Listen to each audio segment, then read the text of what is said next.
Beautiful playing by Les Voix Humaines, a selection from the Royal Consort, Suite number 9 in F. 8:12 in Winnipeg. You're listening to Morning Light. My name is Simon Rusnak, and this weekend the Winnipeg Baroque Festival kicks off, a week-long celebration of early music and the arts with 9 concerts taking place around the city. It all begins with one of the founding ensembles, Dead of Winter, and their presentation of Countertenors and Consorts. To tell us more, the dynamic DOW duo, Andrew Balfour and Mel Braun, have joined me once again in the studio. Welcome back, both. Thank you.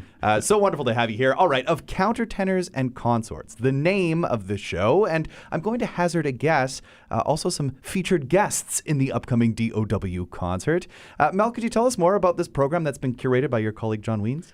Yeah, John, and in consultation with Andrew and in consultation with the consort and Daniel Cabina, the countertenor, put together a program of verse anthems and madrigals, pieces taken from the time when the viol was the instrument of choice. And so, for someone like Andrew who grew up singing all these verse anthems, it's like coming home. So we have a consort of viols, 4 players, all of whom have really interesting lives besides being consort players. We have a countertenor, Daniel Cabina, and a consort of 8 singers. And I guess it's music by Tompkins, Gibbons, and Bird. And then a couple of new pieces. One is a viol version of Andrew's Trapped in Stone, and then a new piece, relatively new piece by Carmen Braden, an indigenous composer from the Northwest Territories, which is really fun. So John put this program together, and unfortunately, because of a slow recovery from surgery, not able to come. So Andrew and I have stepped in gratefully and are sharing this collaborative opportunity. Mel, as Mel was just saying, Andrew, the idea of a verse anthem, and this being something that you grew up singing, can you tell us more about what that is? If someone listening is like, oh, a verse anthem. What's a verse anthem? Well, it's a good question because I often say it, or we say it, thinking that people know what we're talking about. But in many ways, particularly in England at the 16th and early 17th century, music was getting very elaborate, particularly in the English language. They've gotten away from the Latin, so they're celebrating the English language. And so anthem is an English, I would think, specifically an English piece of music sacred. A verse anthem is that got solos, duets, trios, interspersed with choral parts, and usually would be instrumental or at the very least an organ. Yep. So we're lucky enough, of course, to have professional viola da gamba players, and it adds so much texture to it. Yep.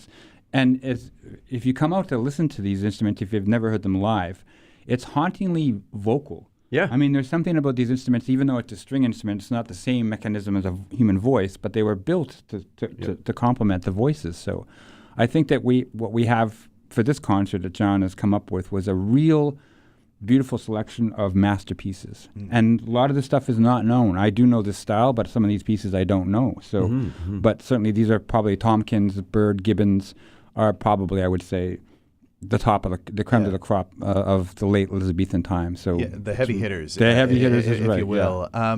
And a viol, just to kind of really lay a foundation here, sort of like a cello, but 6 strings, I think tuned a little bit differently. It's sort of tuned more like a guitar, right, Mel? You're kind of nodding here? Yeah, and it's a family of them, right? Yeah. So from the treble right down to the bass. Yeah, exactly that. And so they cover the various parts. And the sound, well, you just played some. So it's got the wah kind of sound. And these wonderful players, their whole thing is they play text. So for those of you who love choral singing, and your choir conductor at church is probably like me, constantly saying, lean on the important syllable and away from the unimportant ones. That's how they play.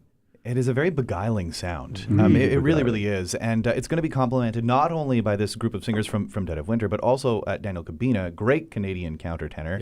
Yep. Mel, I'm wondering if you can speak more to the voice of the countertenor, because I know there was a sort of like, almost like a novelty element as there was a resurgence going on in the late 20th century. As someone who has been in your office studying, singing, you talk a lot about physiology. Can you tell us more about physiologically what's going on, and can you speak more to the countertenor? Well, and it's an interesting discussion. Essentially, some guys have a better sound in their falsetto voices than they do in their regular voices. And so someone like Daniel has this really sweet voice, and it goes up almost as high as most sopranos will, but it's in a falsetto register, and so when he comes down, for those of you who care, below middle C, then he has to shift to a tenor sound, right? So what I was told years ago is that your vocal folds come together a little bit differently. It's more like a harmonic when you sing falsetto.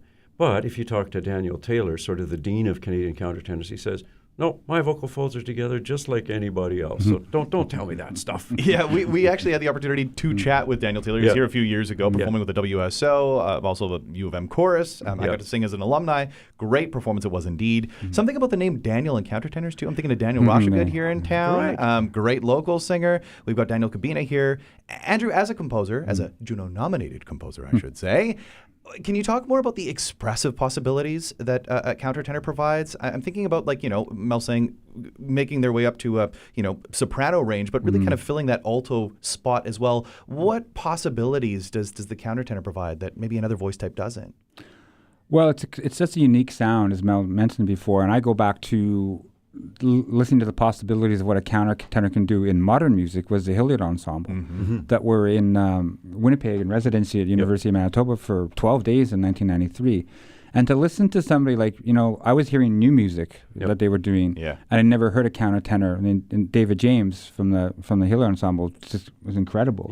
And that texture, that especially in music like Parrot, all those famous recordings that the Hilliard Ensemble did with Paul Hillier and those Parrot recordings with the Standing Chamber Choir, that sound, that countertenor sound is so laser-like in a beautiful way that I think there's a lot of potential, and a lot of composers have written for countertenor. And there's an unearthly quality at times. Yes. Yeah. You're not quite sure what you're hearing about, but just to elaborate on the countertenor idea, because Mel and I have talked about this for many years, is that this idea of a countertenor is not anything new at all. It's certainly, in terms of even in popular music, all the great singers, from Michael Jackson to, they could just, there's something about that high, we always think of rock music or pop music as being, macho and things like that, but really those Sting, listen to their voices.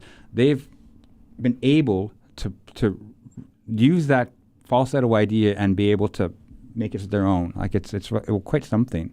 So the idea of falsettists or countertenors is nothing new, that's for sure. No, certainly not, and it goes back centuries, right? Well, especially when you look at this musical tradition. The English have done this from the beginning. The English did it with men singing this. The Italians, we don't have to get into all this, but they did it via surgery. Yes. So that was that's another conversation for another time. But and even thinking about the rich tradition of the boys' choir too, right? And kind of navigating that break in sound. So yes, this is going to be a fascinating showcase of countertenors and consorts. And this is the third installment of the Winnipeg Baroque Festival. Y'all have been there since the get-go. I'm curious, what do you think it is, Mel, that gives Winnipeg the opportunity to really indulge in this early music world? Yeah, so many people here love early music and do it. In their churches, there's we've had Canzona here for decades. There's the Winnipeg Early Music Society. Yeah, there's an appetite for it. And Andrew, of course, always tells a story about how Camerata, the predecessor for Dead of Winter, started as a bunch of early music lovers. So there is an appetite for that music, and it's the kind of music where you can just get together and be. It's a kind of conversation. It's a kind of ability to hear and relate to other people that's very different. And it's this kind of thing that it's social as much as it is, performance-based. So having the festival here, over the years, there have been many Bach festivals, and the various communities coming together and participating.